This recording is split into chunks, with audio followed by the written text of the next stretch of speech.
I'm Kira Jo, and today I am taking two Natasha Denona palettes that I have that are both colorful and doing kind of a remix and rearrangement of the shades so that they are both a little more inspiring to me than they are in their original states. If you didn't know, Natasha Denona palettes are actually magnetic, and so it's really easy to pop the shades out from one palette and move them to another palette. She does have a couple of different palette sizes, so it will only work well if you have at least two that are the same size, so either a full size or a midi palette. And for me, that's a huge draw of the brand. I do love her formulas, but a big reason why I like to buy Natasha Denona palettes on occasion is that I know that I can go through and change the order of the shades to something that I like better, or go in and, you know, mix and match with other palettes. So we're gonna switch to an overhead view of my makeup desk. Let's get into it. So I've got the palettes laid out so that I have the Circo Loco palette here on the top next to its case, and the Triochrome palette here next to its case. And there's a lot of really fun colors to work with here. I did buy these two palettes because I thought that they would make really good custom palettes and I'd be able to mix and match. I haven't done that yet since purchasing them. And so I think what I'm going to be doing is a color story where I do a lot of kind of the pinks, purples, and blues all together. And then maybe the other color story will be a little more neutral orange and green. So the colors that I gravitate toward, like I love this little quad in the Circo Loco palette. I also really love this shade, so I know I'll be using that one, probably this one too. And then in the Triochrome palette, I really love these light purple mattes.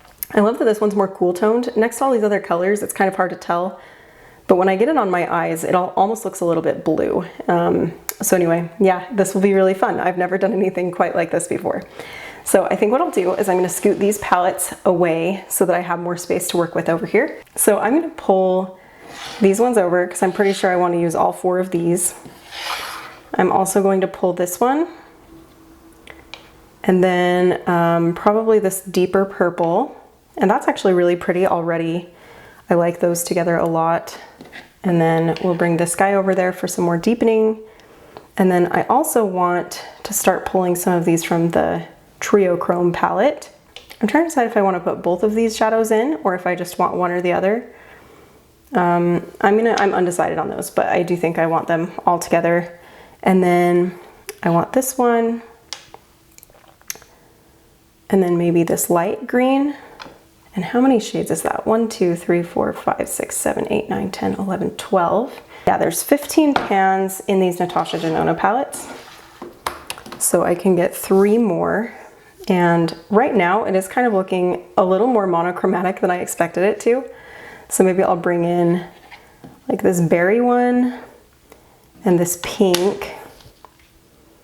And then that means I still get one more shadow. I'm trying to decide if I want this one, because I mean, between these three, then I have one that's more pink, one that's more of a true purple, and one that's a blue leaning purple. And then plus there's this teal. Trying to decide if there's something else that would make more sense, because now for this palette, it might be kind of weird to only have these, like the purple and the blue, when the rest of the palette is going to be more neutral and then orange and green. Maybe one of these purples I'll take out. I've got this pink. I mean, these three are all kind of similar to each other. We'll do a little swatch. Yeah, those are, I mean, kind of similar to each other. I probably don't need all three of those. What do I want to do? I'm gonna start lining these up so I can get a better feel for how this is looking. Maybe put all of these more pinky tones kind of together.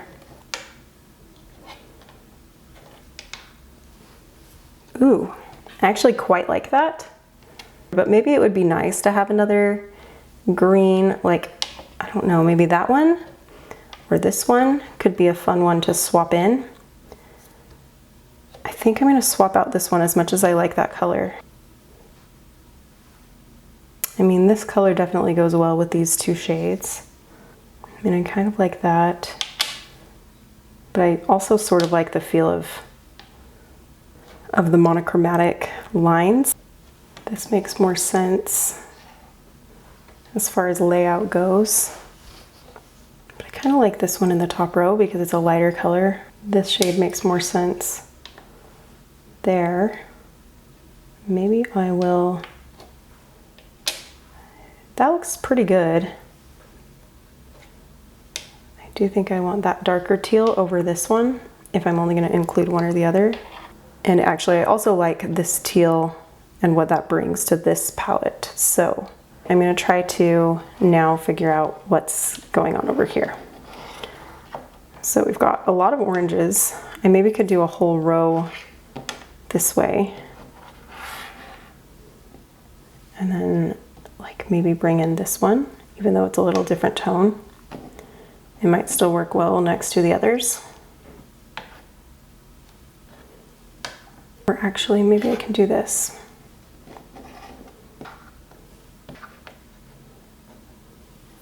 Wow, so many mattes, which I totally love. I am a big fan of matte shades, especially the Natasha Denona formula. I actually think I like the mattes better than the shimmers for the most part. This is a very interesting and not very cohesive palette. I mean, it doesn't look bad, but it's just not very cohesive. I like this one a lot, and I think I may just go ahead and put that one in a palette. I might try playing around with the arrangement of the other palette.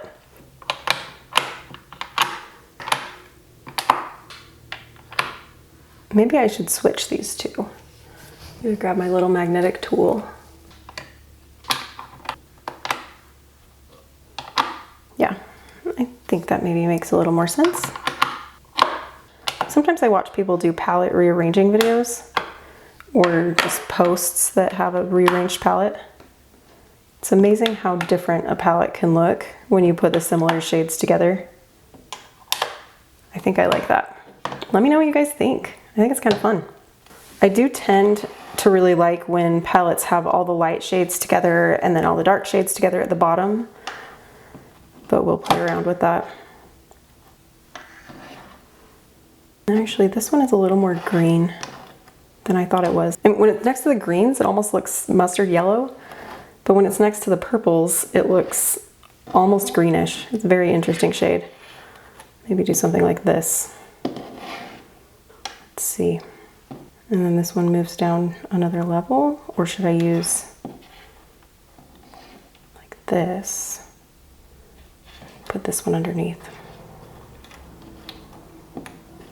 My thought process may not sound very cohesive here because I really am just recording this as I do it, so none of this has been pre-thought out. I wonder maybe this orange can go here and bridge that gap a little bit, or maybe, let's see, or would it be better to do, put this here, this one here. I think I like this here, and then this khaki green kind of color can go down here at the bottom.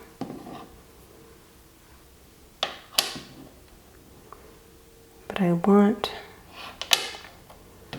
this is a very interesting little 9-pan. I kind of like that. I think this will be a really good palette for me because, so when I reach for the Triochrome palette, I never reach for the oranges. And when I reach for the Circo Loco palette, I never reach for the oranges.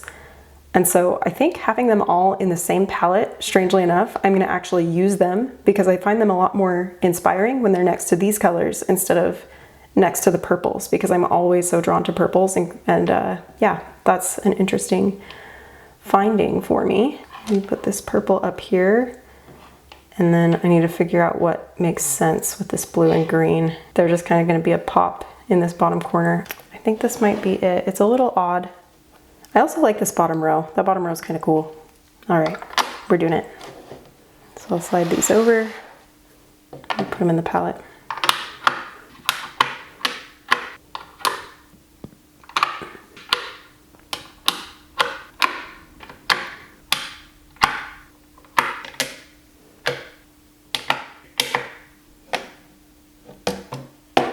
That's a very interesting palette. I don't know that I would buy this palette if I saw it released, but there's the second one, so I will open them both next to each other. So there are my rearranged palettes. I think I'll do a look with each one and we'll see how that turns out. Ooh, look at that.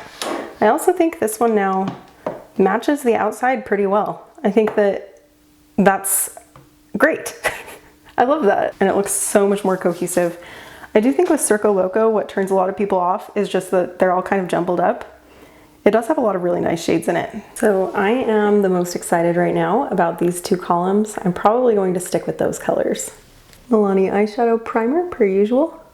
Starting with this shade first. I'm focusing this mostly in the crease because this is the area where I tend to crease, which I guess makes sense. So I like to put whatever shadow I'm going to put there very first before I do anything else most of the time. It helps to set that primer sooner rather than later. I think this one is a cream to powder formula. And I would tell you what the shade name is, but this is all jumbled up because I made the custom palette. I'm very excited about this. I think it's going to be super fun. And then I want to use this shade here and place that on the inner third. I really like these together. And this green shade is from the Triochrome palette. The blue shade is from Circo Loco. And they look cool together. I'm gonna switch to a fluffy brush and go back into that blue so that I can blend it up closer to my brow. These shades together are giving me kind of a 60s surfing party vibe or something. I would like to deepen out the outer corner. I'm going to go into this shade with an angled liner brush. I think that's another cream to powder. I'm going to start shaping out a wing. These cream to powders are interesting. Some people really love them and some people don't. I'm actually a little undecided. Sometimes I really like them. This look is a good experiment because I'm using 2 cream to powders. And then I want to do a softer blend of both of those shades. So between the wing and this blue, I want to blend that more. I'm going to do that with this brush. I think it's a Luxie. Yeah, this is a Luxie brush. It's called a mini flat angled brush. And it just has, it's sort of like a pencil brush, sort of. But I like this a lot when I need to do small details where I don't want the shadow going everywhere. I want to be able to place it very specifically. I do like how these cream to powders are layering with each other. That seems to be working really well. Maybe the reason I was undecided on them is just that I haven't used them that much. Most of the time I go in with the regular powder mats, but I'm liking that so far. And then I'm just using the same brush, going into the deeper shade, and just layering that again to try to get a better blend.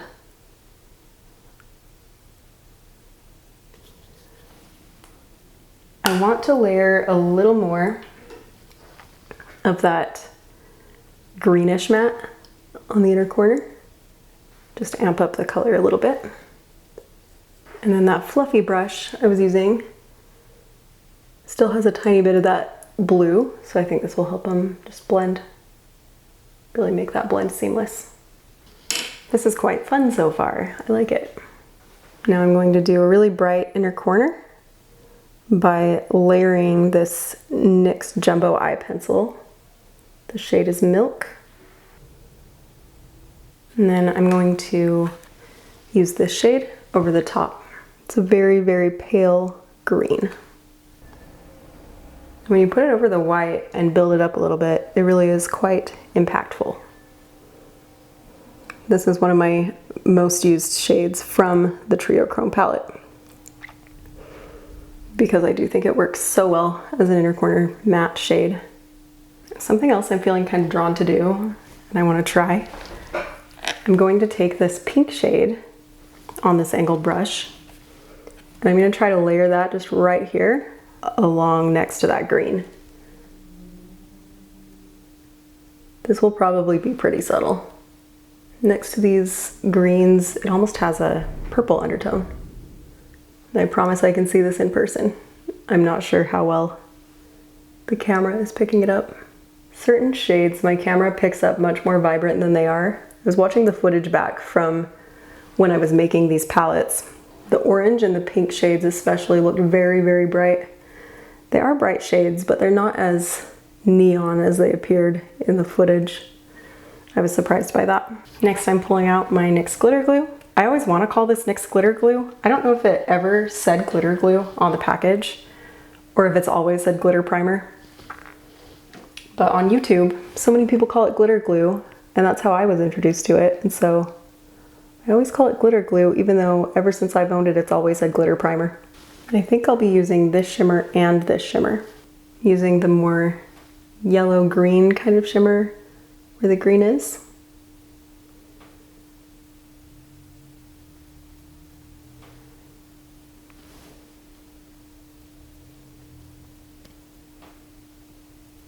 And I think having that matte underneath just helps that color be really consistent all the way through. I could just do a shimmer, but I usually like to layer similar mattes underneath my shimmers because it helps the color, I think, stand out even more.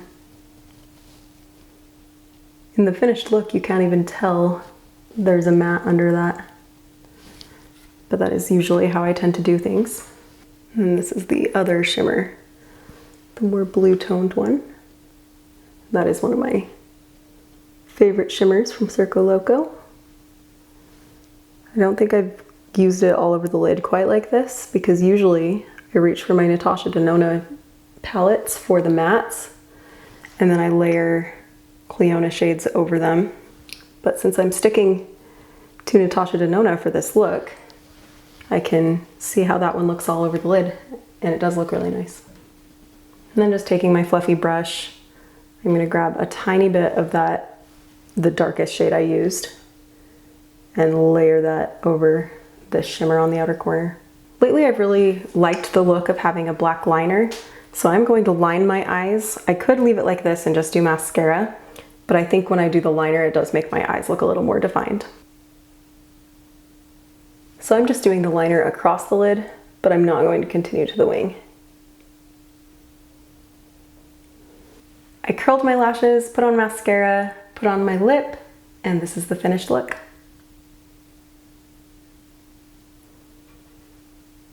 And here's the finished look zoomed out a little more.